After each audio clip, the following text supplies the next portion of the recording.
हाँ, तो देखिए बच्चों, अब सिलिकॉन का लास्ट कंपाउंड अपने चलने वाला है, जिसे बोलते हैं सिलिकॉन, सिलिकॉन्स।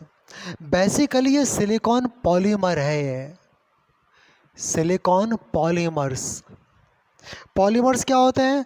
आपने प्लास्टिक, रबड़, नायलॉन ये सब देखे होंगे, तो ये सब पॉलीमर्स हैं। अभी जो प्लास्टिक, रबड़, पीवीसी, ये तो होते हैं ऑर्गेनिक पॉलीमर्स।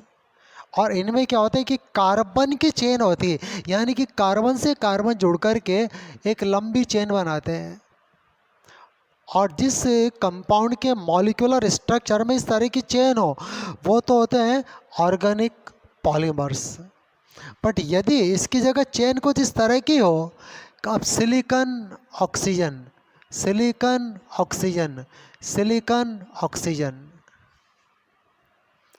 तो इनको बोलते हैं सिलिकॉन, सिलिकॉन्स।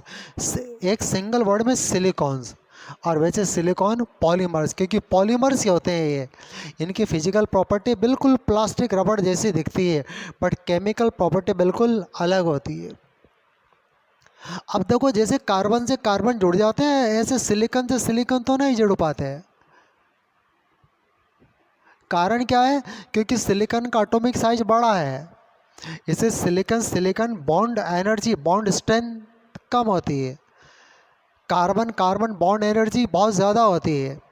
तो कार्बन कार्बन बॉन्ड की तरह से सिलिकॉन सिलिकॉन बॉन्ड बन करके एक लंबी चेन वाले कंपाउंड ही बना सकते हैं। लेकिन यदि बीच में ऑक्सीजन आ जाता है, तो फिर यहाँ पर सिंगल बॉन्ड में डबल बॉन्ड का करेक्टर आ जाएगा। एक तो ऑक्सीजन का साइज ही छोटा है, छोटा साइज है, तो सिलिकॉन ऑक्सीजन बॉन्ड थोड़ा स्ट्रॉन्ग हो जाता है। दूसरी वजह यहाँ पर ये है कि ऑक्सीजन के पास है यहाँ पर लोन पेयर, सिलिकॉन के पास होता है वैकेंट डी ऑर्बिटल। तो ऑक्सीजन के लोन पेयर का सिलिकॉन के वैकेंट डी ऑर्बिटल में बैक बॉन्डिंग बन जाती है। इस बैक बॉन्डिंग से क्या होता है कि सिलिकॉन ऑक्सीजन के बीच में डबल बॉन्ड का करेक्टर आ जाता है। और इस वजह से ये सिलिकॉन ऑक्सीजन की बॉन्ड स्ट्रेंथ बहुत ज़्यादा बढ़ जाती है। और इसीलिए ये पॉलीमर एक लंबी चेन यहाँ पर बनाने के लायक हो जाता है। तो इस तरह के कंपाउंड का नाम क्या होता है? Silicon polymer. यानी कि compound of silicon containing SiO bond in form of long chain. तो पॉलीमर डेफिनेशन क्या लिखेंगे? Compounds of silicon, compounds of silicon containing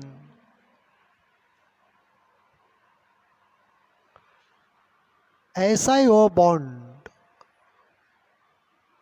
in form of long chain। तो ऐसे कंपाउंड को क्या बोलेंगे? Silicon polymers. अब ये बनते कैसे हैं? अब जरा इनकी प्रिपरेशन की बात करें अपन। देखिए प्रिपरेशन,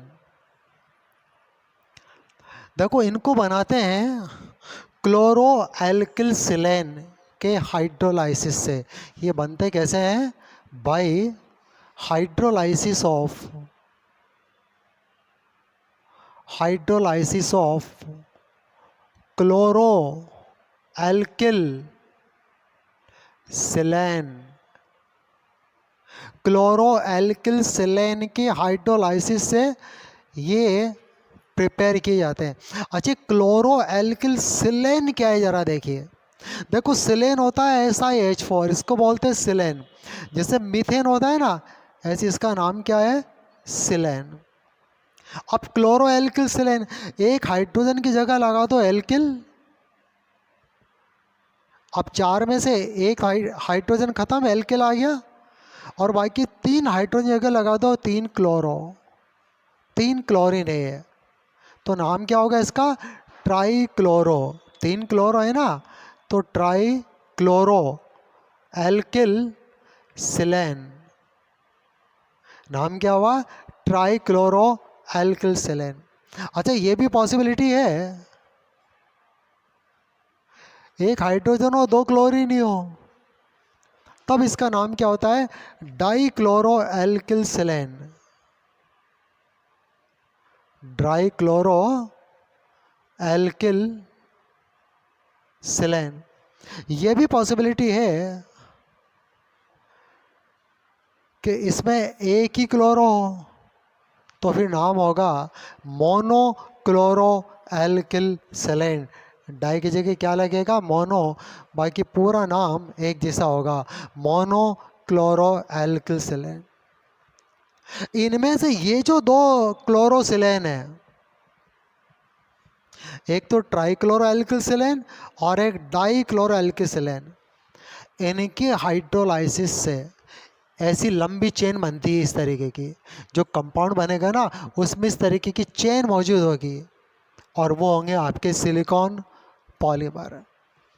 ये सिलिकॉन पॉलीमर की दो कैटेगरी होती है, एक तो लीनियर सिलिकॉन्स और एक क्रॉस लिंक्ड सिलिकॉन। तो पहले बात करते हैं, देखिए जो डाइक्लोरो एल्किल सिलेन है, इन्हीं के हाइड्रोलाइसिस से लीनियर सिलिकॉन प्रिपेयर होते हैं। तो देखिए, तो बाय हाइड्रोलाइसिस ऑफ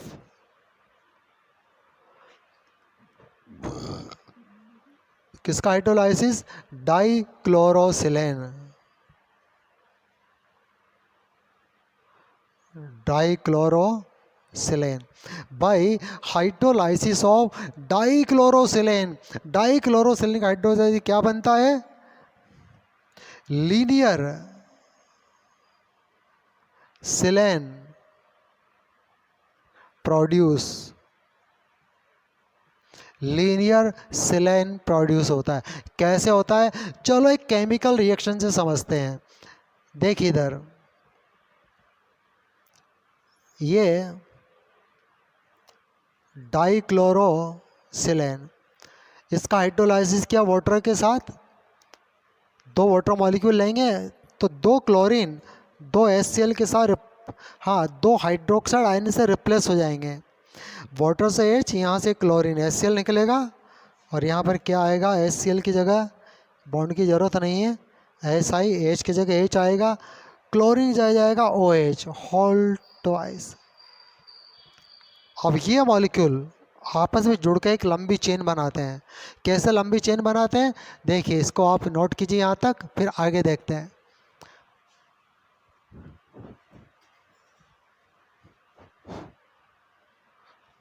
देखिए इसमें, अब इसको लेते हैं, देखिए ये सिलिकॉन, इधर OH, इधर OH, ये H, ये R plus silicon, OH, OH, ये R, सिलिकॉन की वैलेंसी 4 है, तो दो क्लोरो, एक हाइड्रोजन और एक एल्किल। ऐसे बहुत सारे मॉलिक्यूल इधर भी जमा देते हैं, ऐसे बहुत सारे मॉलिक्यूल इधर भी जमा देते हैं। अब क्या होता है, जब इनमें हाइड्रोलाइसिस होता है तो यहाँ पर ये एक वाटर मॉलिक्यूल अलग होता है। वाटर मॉलिक्यूल इधर से भी, उधर के मॉलिक्यूल से OH, यहाँ से H, और ऐसे ही इधर भी। तो क्या होगा? देखिए, अब जैसे ये सिंगल बॉन्ड सिलेन, ये R और ये H, ये बीच में ऑक्सीजन, फिर सिलिकॉन, ये R और ये H, इस तरीके, ये ऑक्सीजन और इधर भी। तो सिलिकॉन ऑक्सीजन, सिलिकॉन ऑक्सीजन, लंबी चेन एक वाला कंपाउंड मिल जाता है। अब क्योंकि ये मॉलिक्यूल के जो जो मॉलिक्यूल की जो बॉन्डिंग है, ये अलोंग टू लाइन होती है, एक लंबी चेन बनती है, और इसी को बोलते हैं लीनियर सिलिकॉन। ये लीनियर सिलिकॉन्स कहलाते हैं। ये R बदलने पर सिलिकॉन के नेचर बदल जाती है। R की जगह एरिल यानी कि फेनिल ग्रुप भी लिया जा सकता है। R जितना बड़ा होगा सिलिकॉन उतना ही गाढ़ा बनेगा, R जितना छोटा होगा सिलिकॉन उतना ही ऑयलिक लिक्विड की तरह बनता है। फिर ये ऑयलिक लिक्विड की तरह बनता है। फिर ये तो ये तो लिया अपन ने by hydrolysis of dichlorosilane, linear silane produce. अब थोड़ा सा चेंज करते हैं, देखिए अब डाई की जगह करते हैं ट्राई। क्लोरोसिलेन। अब इससे लीनियर सिलेन नहीं बनेगा, इससे क्या बनेगा, क्रॉस लिंक्ड सिलेन। इससे जो सिलेन बनेगा वो क्या होगा, क्रॉस लिंक्ड सिलेन, क्रॉस बॉन्डेड सिलेन फॉर्म होगा। अच्छा, क्रॉस बॉन्डेड कैसे होगा, चलो इसको देखो, इसमें देखते हैं। अब ट्राईक्लोरो है ना भाई, ट्राईक्लोरो, एक हाइड्रोजन हटा दो, इसकी जगह भी क्या आएगा, 3 क्लोरीन आ जाएगा। तो यहाँ भी क्या होगा, देखिए ये OH होल थ्राइस आ जाएगा।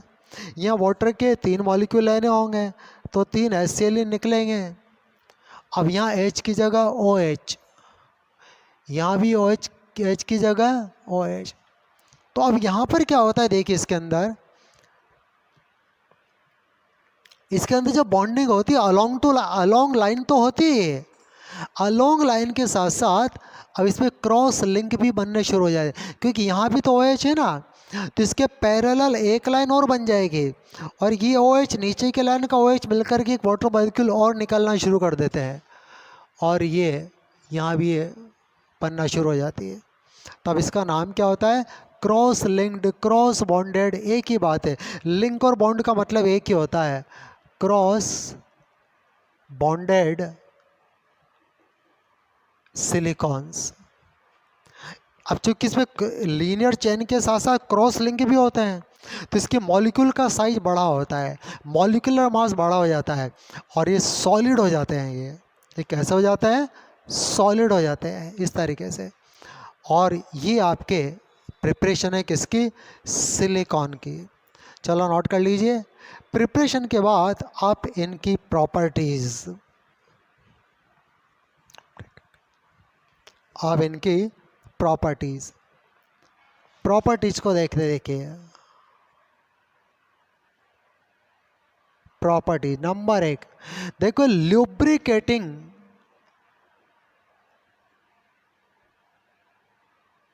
ऑयलिक लिक्विड,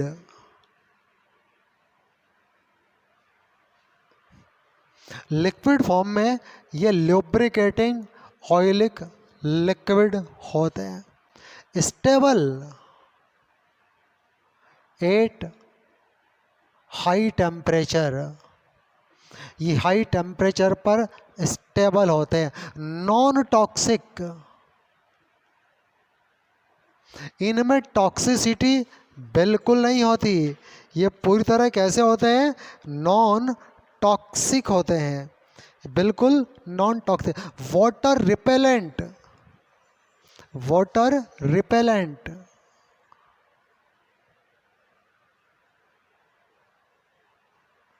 ये पानी को हटाते हैं। सिलिकॉन पॉलीमर से बने हुए कपड़े पानी में गीले नहीं होते। जो समुद्री गोताखोर होते हैं ऐसे कपड़े पहन करके गोताखोरी करते हैं, तो अच्छे खासे वाटर रिपेलेंट भी होते हैं। इंसुलेटर, ये अच्छे इंसुलेटर हैं, दे आर गुड इंसुलेटर। देखो इनकी जो विस्कोसिटी होती है ना, विस्कोसिटी, वो टेम्परेचर के साथ बहुत ज़्यादा नहीं बदलती। नॉर्मली क्या होता है कि टेम्परेचर बढ़ाने पर जो गाढ़े लिक्विड होते हैं ना वो भी पतले हो जाते हैं और उनके बहने की टेंडेंसी बढ़ जाती है। बट सिलिकॉन पॉलीमर यदि लिक्विड स्टेट में है तो उसमें ये प्रॉपर्टी नहीं होती, यानी कि viscosity not change with temperature, temperature के साथ इनकी विस्कोसिटी चेंज नहीं होती। ये इनकी कुछ फिजिकल प्रॉपर्टीज़ हमने यहाँ पर मेंशन किए। अब इनके यूजेस, अब देखिए इनके यूजेस क्या क्या हैं। नंबर 1, ये नॉन टॉक्सिक है, क्रीमी लिक्विड जैसे होते हैं, तो कॉस्मेटिक आइटम बनाने में इनका यूज़ किया जाता है, in production of cosmetic item बनाने में इनका यूटिलाइजेशन किया जाता है। ठीक है ना। दूसरा है वाटर रिपेलेंट क्लॉथ, ऐसे कपड़े जो पानी में ना भीगे। वाटर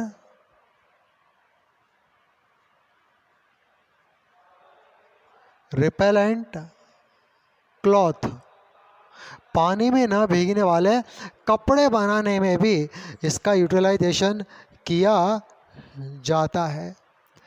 पेंट वार्निश बनाने में, पेंट वार्निश बनाने में भी इसका यूटिलाइजेशन किया जाता है। ठीक है ना। आपके देखिए हायर टेम्परेचर पर इंसुलेटिंग कवर बनाने में, जैसे कि वायर होते हैं ना, वायर के ऊपर तो प्लास्टिक की कोटिंग होती है, इंसुलेशन का काम करती है। बट यदि वो कोटिंग हाई टेम्परेचर में हो तो मेल्ट हो जाएगी। तो हाई टेम्परेचर पर भी कई इंसुलेशन की जहाँ ज़रूरत पड़ती है, वहाँ पर इसका यूज किया जाता है। इंसुलेशन एट हायर टेम्परेचर,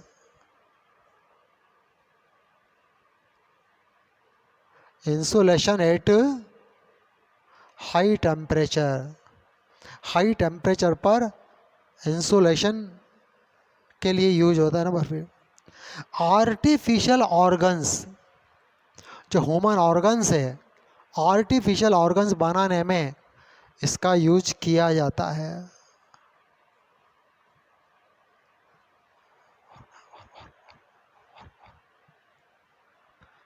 तो ये कुछ इसके यूजेज है।